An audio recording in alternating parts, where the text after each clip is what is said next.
It gives me great pleasure today to welcome everybody to our third annual Cerebral Palsy Family Day. So welcome. Thank you very much. Yay! I apologize that we're starting just a few minutes late today, but it's for good reason, I promise you. For people that have been here in previous years, we've had a smaller group. And this year we are at and maybe a little bit above the expectations that we had for attendance, which just kind of shows us how big and how loving and how incredible our community is. So I hope you'll forgive us the 10-minute wait to make sure that we could accommodate as many of our families as possible. So thank you so much for your patience. As we get started with that, and as this syncs back up to the slides, can I have you guys look through your folders, which you may have already done. So open your folders. There should be a couple of things in those folders. On one side, there's a map of the botanical gardens themselves. And you'll see the different places that our kids are being taken through the gardens. I'll tell you, my son is out there with everybody too. So this is a mix of lots of different kids. It's your kids with CP who do not have CP. It's our kids as people who work in the center.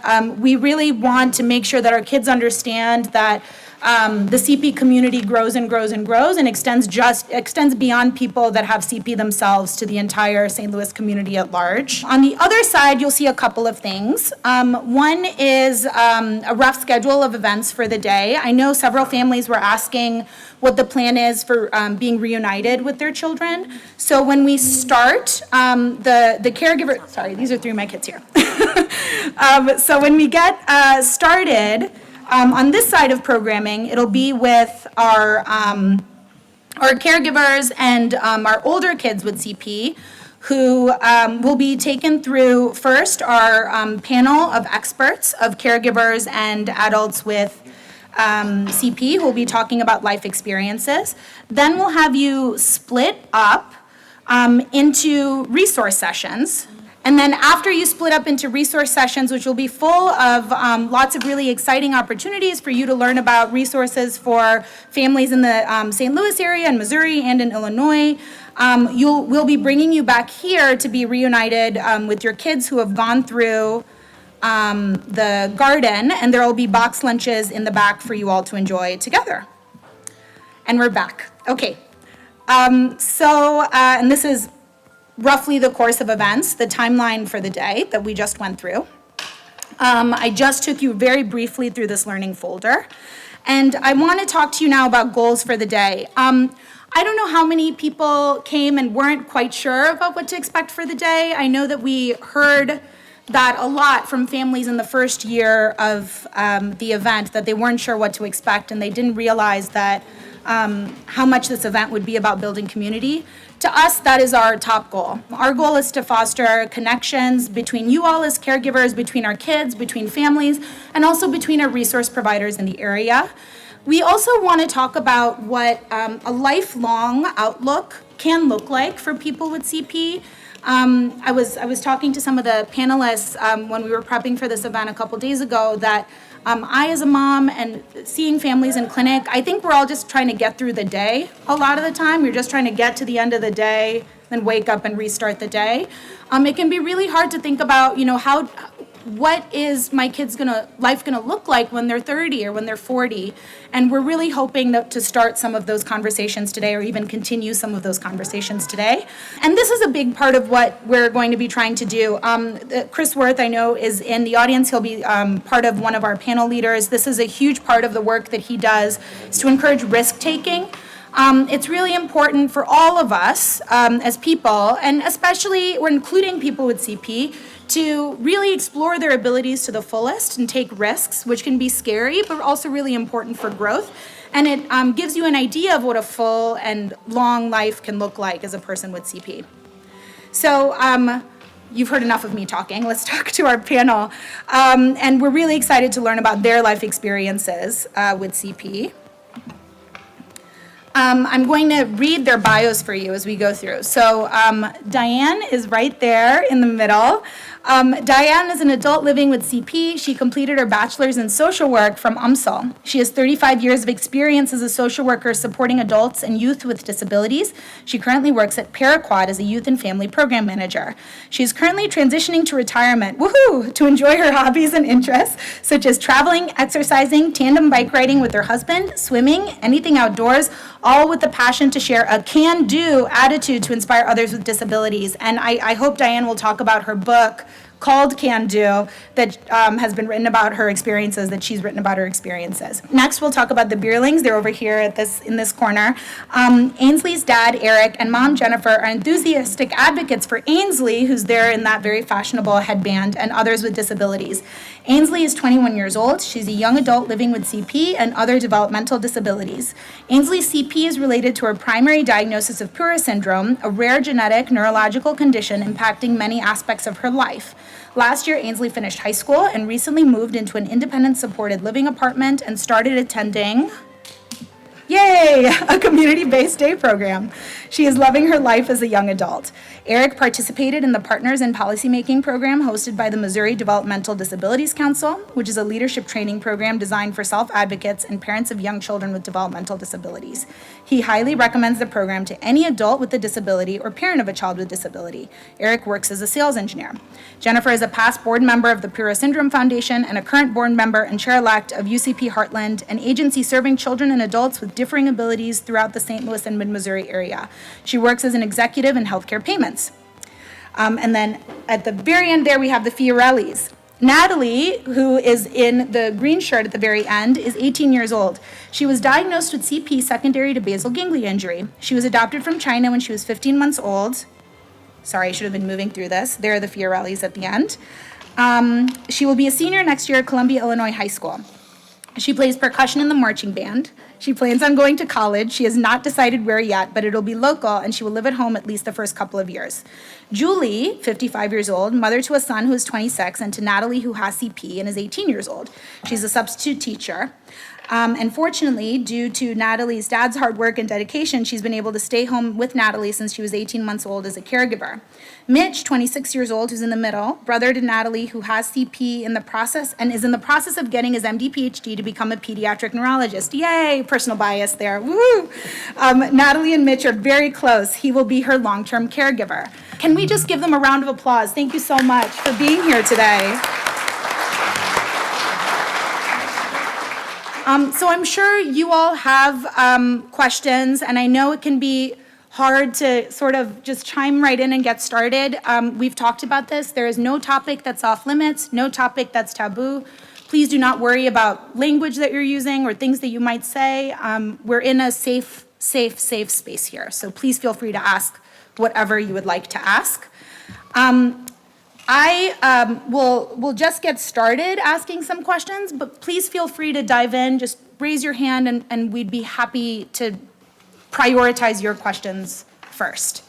With that said, are there any questions that people want to start out with before I start asking questions?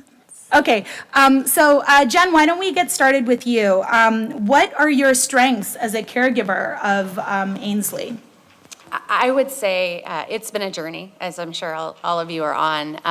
But I think as I've lived the past 20 years supporting Ainsley, I've, I believe, developed a great strength for advocacy, not just for her, but for others.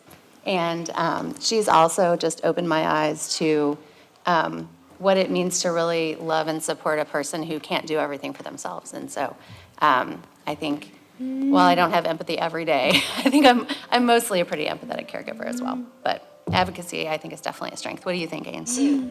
And you love to go to the zoo. You love that I take you to the zoo. Mm-hmm. Yeah. What are your strengths? No? Sorry, we have zoos on the brain because we talked about going to the zoo tomorrow, so we may hear a lot about the zoo today. The zoo's a strength. Yeah, the zoo is a strength. Do you want to share, does Ainsley want to share strengths, or do you want to share Ainsley's strengths? Would you like to share some strengths? Yeah?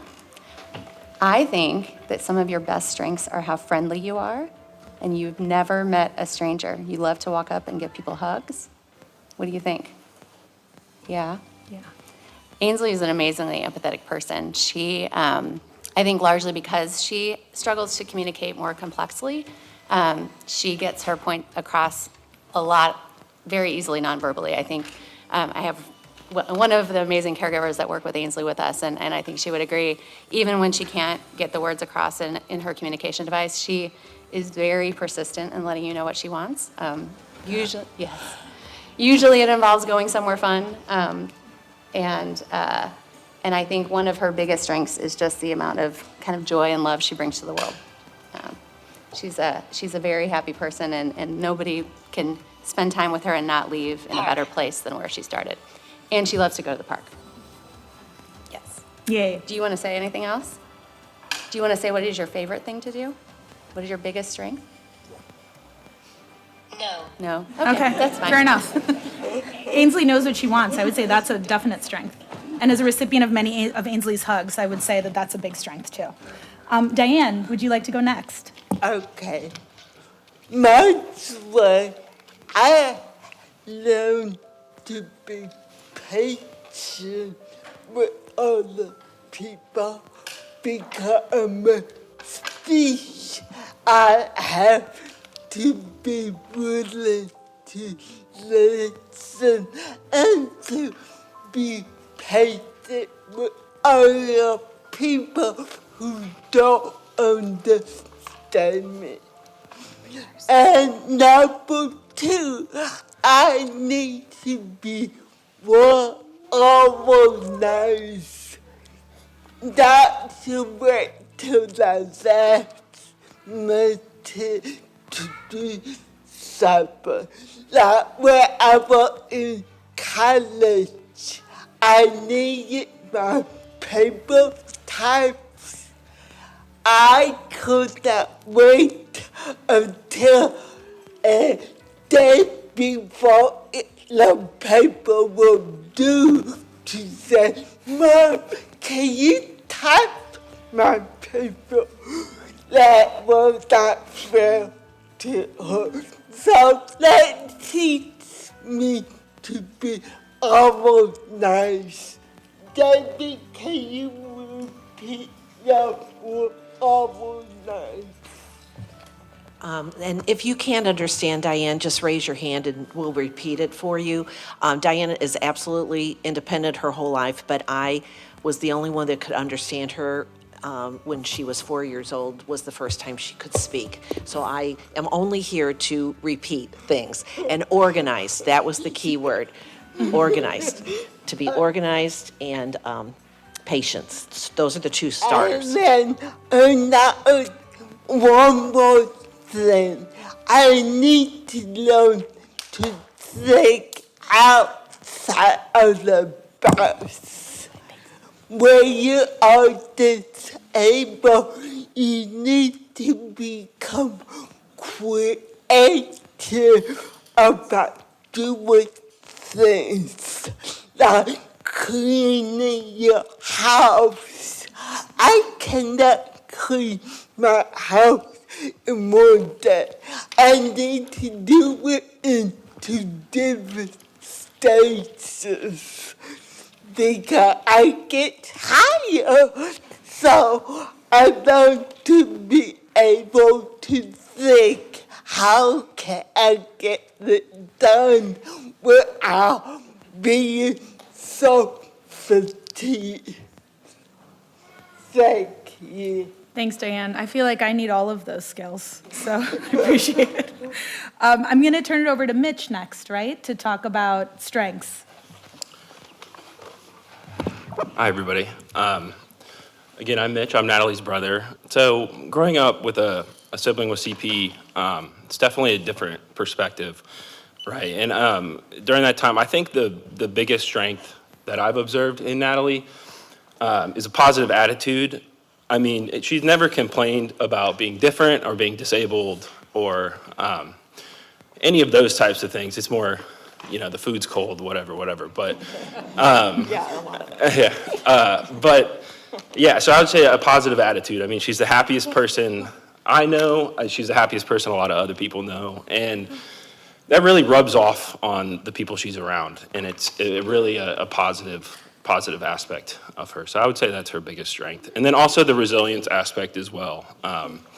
You know, school was a challenge, and I mean, I think we'll talk about it later, but my mom's the best advocate, I think, for Natalie. And so school was a challenge at the start, but kind of getting into the rhythm of things, making sure her curriculum is catered to her needs and her learning ability. And she's been able to, become completely independent at school and got all A's and 1 B this semester, right? So, yeah. Yay. Mitch, I'm wondering if you could talk a little bit about what your strengths are, because you're planning on being a long-term caregiver. So what would you say your strengths are as a caregiver, as someone who's grown up with Natalie? Sure. I mean, I think the biggest piece is perspective, right? Understanding kind of the implications of something in a real sense, right? So, it goes from little things like, growing up, looking at a space and being like, okay, how accessible is this space? How accessible, do the automatic doors work, or is there a ramp to get inside? What's the parking space look like? So it's little things like that, and then also into bigger things like attitudes. Am I speaking in a way that includes everybody in the room, regardless of different abilities or viewpoints or things like that? And when you build it from kind of that ground level all the way up to the big picture, then it's just your attitudes and your habits throughout life are kind of shaped around that aspect, if that makes sense. So it's just kind of building, my goals and my, the outlook for my future life with the fact that, Natalie and I will always live together. I'll always take care of her with those things in mind, right? So I think just, I guess, a pragmatic viewpoint of what life is going to look like, but also, chasing my goals and allowing Natalie to chase her goals too. So. Thank you. Natalie has prepared some responses as well, which I'll read. Natalie will also be responding in real time to any questions you have, but I'll be reading her pre-prepared responses for these questions first. Natalie says, Mom is my advocate. She is involved with school, therapy, basically everything in my life. I knew if I didn't like something, she could fix it or explain why I had to do it. My brother was with me so many times at camps and many things in life. He could explain things to me more like a kid. He also treated me like any typical sister. We love and fight like normal brothers and sisters. He made sure I was included. He is now becoming a doctor so I can ask him medical questions. Always an added bonus to have a doctor in the family. Dad helps with many physical things like lifting and transferring. He always supports our plan and helps me with what I need. So thanks, Natalie, for those words as well. Before we move on to, yes, go ahead. You're taking care of your sister and you're a sibling, obviously. So how do, I have the same situation. We have a son and I have a son and a daughter who are not disabled, but how do I take care of them in this situation? Does that make sense? Can I repeat that question? So the question was, as a caregiver, how do I take care of the siblings of my child who has CP or who has a disability? Sure. Yeah. I mean, a big part of it for me is, growing up with a sibling is, and I guess it was easy for me and I've taken it for granted, but just that, I understood right when we got Natalie's diagnosis and knew kind of what the rough outlook was going to be like, that, I was going to have to, in a way, become more independent and sacrifice some aspects, right? And so I guess, but then also, my parents have supported me in everything I've done. And that's never been taken away. And, there were some times where there was explicit explanation needed where, your sister just needs a little bit more help and a little bit more attention. If you ever need anything, come talk to us. So it's kind of that parallel support where you put it into practical terms, right? Where, we're gonna have to, your sister has therapy Tuesdays and Thursdays, and if you have a lot of homework, then, we'll be home later that night and we'll help you with your homework later. So it's just kind of, being real and saying exactly what the situation is, but then also, I never did not feel supported or loved, if that makes sense. Can I chime in as a parent? So Mitch was 8 when we got Natalie, and he was an only child, and all worlds of being an only child. So I think that was a little bit of an adjustment, but it worked both ways, So he knew, his sister's going to be at every practice, and he better be happy that she's going to be at every practice, and he was, but like, we kind of melded into this one thing, so like all the football players knew Natalie, and they all supported her. They all came to the triathlon to support her. Like, we all became sort of one unit, When Mitch was younger, he would come with us to therapy, and actually get jealous that he wasn't doing therapy. But I feel like which brought us actually closer, probably looking back as a family, because it was like give or take both sides, So Natalie has seen so many sports practices, and which she is so into sports. In fact, I wonder if it's going to be in her future. Like, she gets up and looks at basketball stats and football stats, and that's all her own doing. And but it's kind of a mutual including, if that helps to answer your question at all. But to where one is sort of responsible for the other, even Natalie. So I don't know if that helps or not, but. Can I add as well? If you don't mind, yeah. So Ainsley has a younger brother who just turned 18 last week, and so I echo so much of what Natalie's family shared, especially Mitch, you sharing your independence and how you really grew independent at a young age.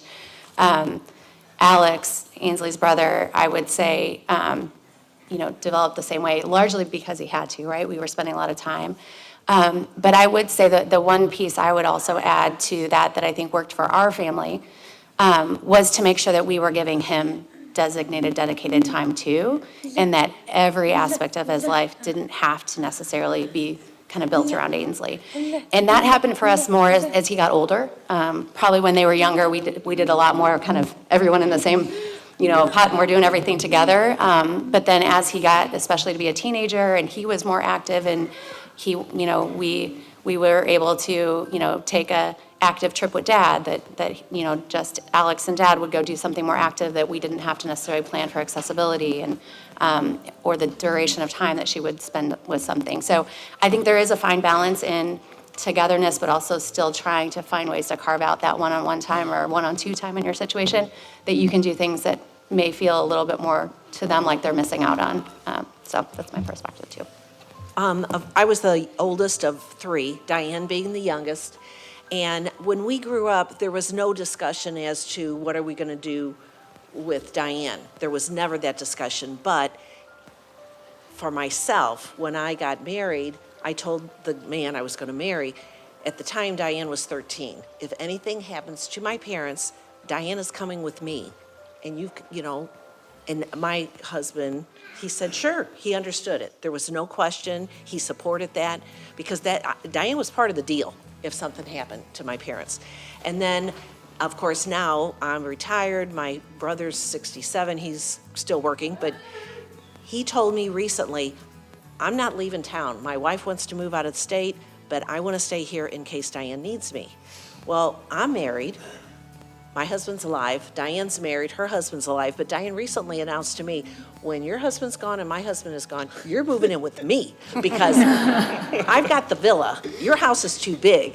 And they cut her grass every month for only $70 and everything else. That's the place to live. But there was never a discussion. It was, I think and there's going to be kids that don't want to have anything to do with their siblings, and that's their life. But they're the ones that are missing out. And there's a lot of love. There really is for people that are disabled. I have a question for Diane, actually. So I know I'm picking on you, Diane, but as a researcher with CP, who specifically researches dignity of risk, tell me a little bit more about what you mean, and I think the whole panel can speak to this, about having to think outside of the box. You said in your intro that you have to think outside of the box as a person with a disability. Okay, that is a good one. Thank you. Now, doing my laundry at home.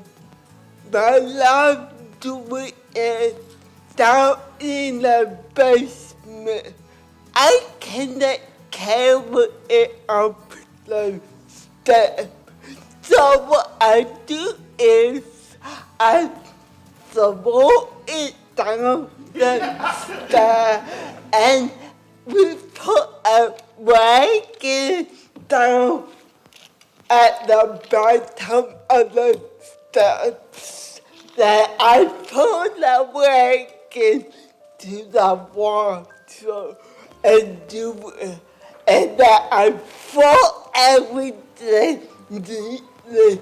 Then when my husband come home, he carried the laundry up. Awesome. That's what I mean by thinking outside of the box. I'm still independent. My question is for the caregivers. How do you negotiate letting go when you're the mother bear who's, advocating, fighting, trying to clear the roads, against them wanting to be more independent and having their own opinions and wanting to do their own thing?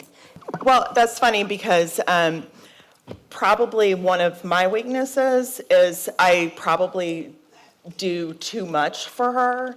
And now that she's 18, I look back and I realize like there's some things that I should have maybe pushed her a little more on, and has that become the weakness? But when one event that happened in our life is that she wanted to go to the overnight camp We Can Do. I don't know if you guys have heard of it. It's through DASA.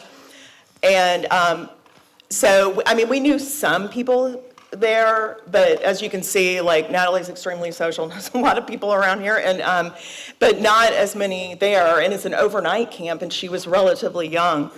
So I didn't even bring half of her stuff to camp because I'm like, I'm going to be right back here at midnight picking her up, And so, in fact, I thought we would move in, make sort of a fake bed. Like, this is your bed, this is your area, for you. You can come here during the day and see it when you're doing the activities. So then we're moving in, and everybody meets at the barbecue, and Natalie comes over, and she's like, bye. I'm like, what? Bye? And I was like, let's go home, and I'll bring you back in the morning. She's like, no, bye. And I'm thinking, I don't even know if I brought your clothes or your towels, and I'm like, okay, are you sure? And that was probably, I'm sure there's a lot of other little things that led up to that. That was a huge, significant point in her life where she was, like you were saying, pushing for that independency. And I knew in my heart it was good, but in my mind, I'm like, this can happen, this can happen, this can happen. I even brought a binder, even though she's not spending the night, with pottying, like a photo of the toilet that we use. And, I had like tabs and a binder, and, I know the staff was like, look at this. But, so then the next morning I had to come and I had to bring all of her stuff, and she stayed all week.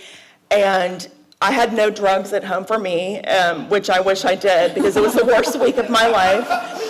But I literally, my husband's like, let's go to the nicest restaurant. And I was like, all right. And we just sat there, and I was, but the point, I guess, is that you start to recognize the little baby steps and let them go, and then just really take the appreciation and the thanks, in my place for God for giving her that will to want to do it.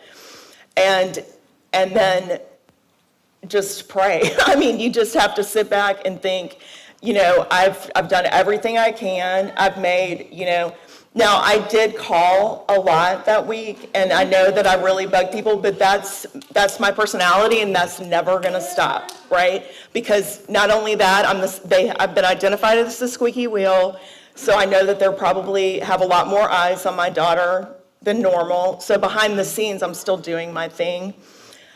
I think that if your child is pushing for that, you let them go. Maybe manipulate things behind the background to make yourself feel better, right, without them knowing, and also to maybe do some good. But that's how the change is going to happen. I mean, she's taught me so many things about what she can do, that I don't know if I even thought about her ever doing, if that makes any sense. That's my husband, by the way. I was staying there, I'm sorry. For that 5 nights over, 5 days there overnight, it really built a lot of her confidence. Oh, yeah, her big joke is just telling people how absolutely miserable I was, so. But cherish the moments that your child wants to be independent, because that only just proves to you, like, how great it's going to be as time goes on, I think. But also, like, do your research and make sure that everybody knows who you are, seriously, because they're going to be all on it. Because there's a lot of parents that don't, and the squeaky wheels are going to pay more attention. Yeah, I can ahead, add, Jen. Yeah. unless we want to move to another question. No, that's okay, go ahead. I can add, just a bit of similar. So it is super hard to trust and to trust others. I think for me, Ainsley started with going to camps similarly, right? She started with a weekend camp and she started with camps as well. She wanted to always be out. She's on the go all the time. It's kind of exhausting, to be honest. And so when we were approached with the ARC has a respite weekend camp, and it's only 2 nights, didn't seem quite as scary.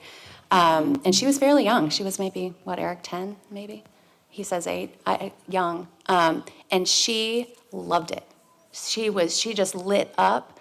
After, I went home the same way. It's like, this should be a weekend to do something fun, and I was like petrified all weekend. But then, picking her up, she was like super excited, telling us, how much fun she had dragging her person around. And then the next time we went to drop her off, that was my sign, right? Because she was either gonna say, she lets you know when she doesn't want something, and she basically later alligator is her way to say goodbye on her talker, and she's just ready. And so from there, it built to then a week-long camp in the summer. And as we mentioned in the bio, she is young to have moved out. She moved out last fall. She's in an apartment that's supported. And it's younger than I ever really thought that we would do that. I had some personal health situations that we just, it was best for everyone for me to be able to care for her. But what I now recognize after making that decision is part of what was making it so challenging to care for her is she was letting me know she was done being at home. Like, she was not happy when she was there. She was acting up when she was there. And she is the happiest person in the world since she's been in her new environment. And for me, seeing how happy she is her way of saying, this is where I want to be. And so obviously your child better than anyone and know when they're in a good place or may not be in a good place. And I think trusting how they are adapting to a situation, and it's hard. And I called a million times, and the agency that supports her still probably thinks I'm crazy with how much, I'm asking questions and I'm there and all of that. But it's been amazing for her, and she's really flourished each time we've let her go a little bit more. So I know Diane has comments, and then we have time for one more question. We have a question. Oh, sorry. Okay, go ahead, Kelly. It's less of a question, but more of a comment. What I'm hearing people talk about is growth on both sides. As a caregiver and as the child or the person with CP. And I think I think what our panel will talk about later is growth is scary whether you have a disability or whether you don't. And I think I'm not saying that it's not scary, more so with someone who has different disabilities and maybe medical needs, but just to remember, with the siblings, you are going to have those times of teenage years where people don't agree with what a parent says, or it's scary to let anybody go to a new environment. But so I hear a lot of growth on both sides, on the caregiver side, and when you let things happen, even if it's a mistake and it's oops, we can do that better next time. That doesn't mean we shut her in and we don't try again. It just means we may do things a little differently the next time. But you grow through failure as well as success. Thanks, Kelly.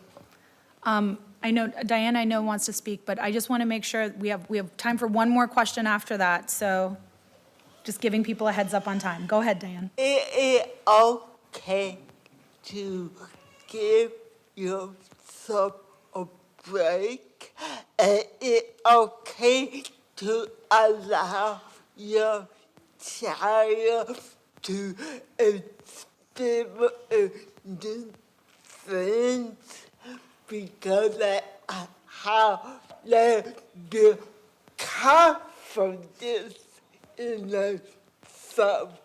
Because someday you might not be here, and they need to know how to ask for help from other people. Thank you. Give yourself a break is such good parenting advice in general. Thank you so much. Are there other questions? Hi, this is a question for Miss Diane. How long have you been married? We will be married 29 years. We've been together 32 years. Nice. My husband is not disabled, so he saw something in me. He did that like how pretty I am. He looked inside of me. What, can you talk, why did you ask? What? See her get that older and talking about boys and stuff, and Yeah. I just want to know because, like, I don't want to let her go, but you know, I just asked just to Yeah. give me some confidence. I in would future love to case talk anybody, about, if 'cause you I'm guys like, are nah, you comfortable, better I would come love, on, my daughter. so many, okay. So I gotta say that there are two couples at this table who are married, and we're married to disabled individuals too. So it's not right. It can happen. Love happens. No matter what your ability status is. So I just want to say, I'm married to Chris. My name is Julie. I also have CP. And I just want to encourage you that she's 12, whatever your 12-year-old daughter is going through with romance and love and with whomever, I want to encourage you to be okay with normalizing that and saying that whatever it is, it's okay.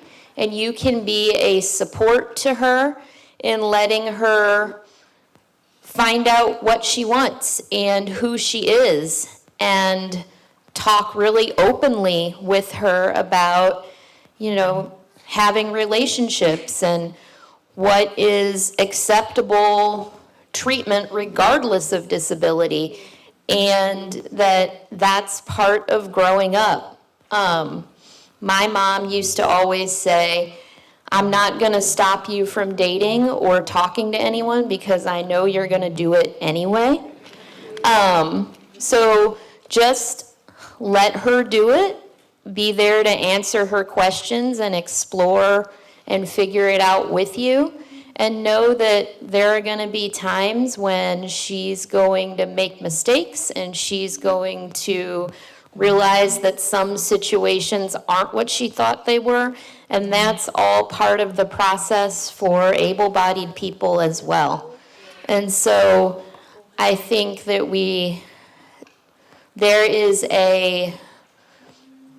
a time to talk about difference and to acknowledge that it is okay, and there's also a time to normalize it and say, neurotypical people go through this too, and it's not that different.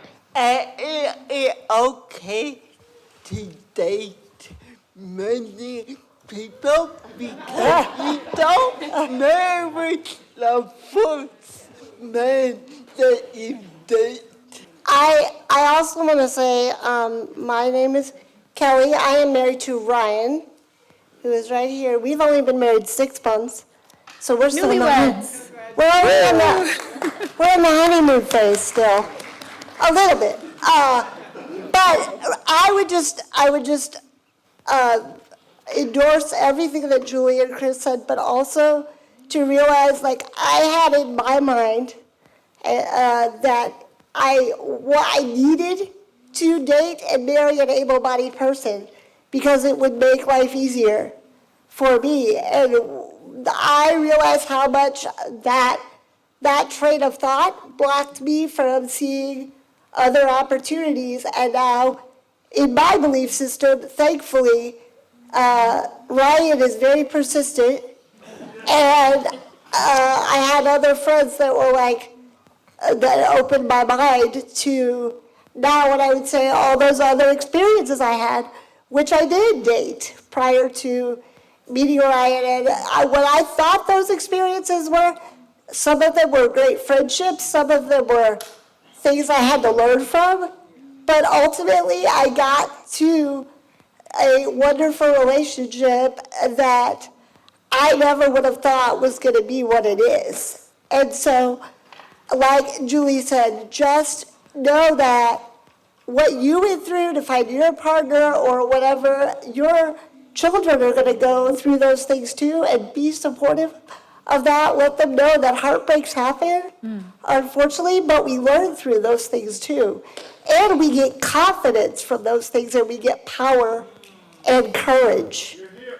So I could go on for hours. I would just say that if those of you, and I'm sure Booma's going to say this later, but we do some transitioning into adulthood Zoom events during the year, and we've talked about some of these issues. So if you're interested in more talk on these topics, please feel free to join those or find a way to get your email onto the email list, because we do talk about these topics and we want to talk about these topics.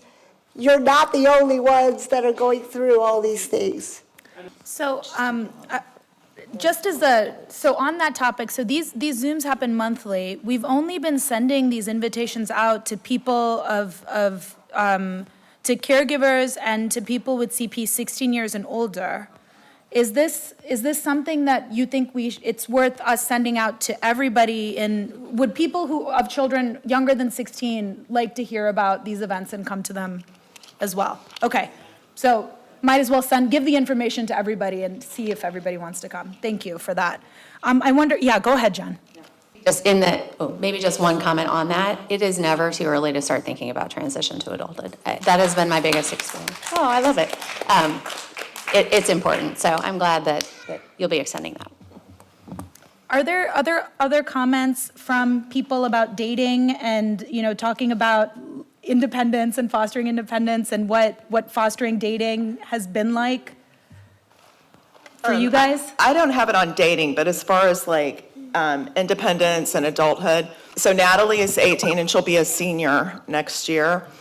And I don't know how you guys work, but I have stuffed this for years, right? I'll deal with it, I just deal with tomorrow. And then also you've been so wrapped up in this school fighting for everything she needs, knowing who you like, who you don't like, who you can bully, who you can't, whatever, however you have to get it done. And you're just so focused on that it's so hard to even comprehend thinking forward. I'm dealing with it fine.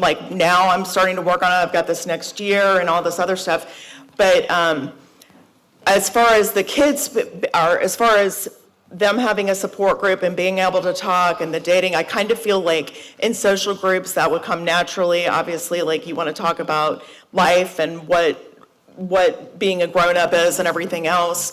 But it is fine to think about adulthood, but also know, it's just getting through tomorrow sometimes is just enough.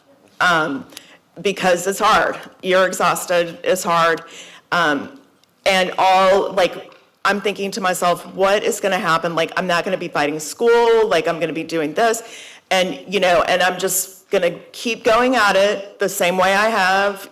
Now I'm dealing with this, then I move on to the next thing. So far, so good. Okay, she's 18, I've made it through 17 years of fighting. So I'm just gonna, not fighting, that sounds horrible, but you know what I mean. And so yes, to consider adulthood, but also just put everything in your back pocket, maybe keep a folder, because everything will change in 3 years based on what's available and funding and everything else. But, and also cut yourself some slack. We're tired. It's hard. Always just kind of remember it, but I don't regret it. I don't regret, I'm not like, she's gonna do this, this, and this, because right now we're deciding, and next fall we'll work on it. And actually the picture has changed very much, just with some different things that have happened. And anyway, so yes, consider adulthood, but on the other hand, get through tomorrow. That's all I have to say. So on that note, I think that's a good sentiment to end on. Consider tomorrow, but just get through the day. Please thank our incredible panel members for their expertise. And thank you all for being so open and asking these questions. I think it can be hard to be comfortable in a room full of people, but know that you're amongst friends, you're amongst your community,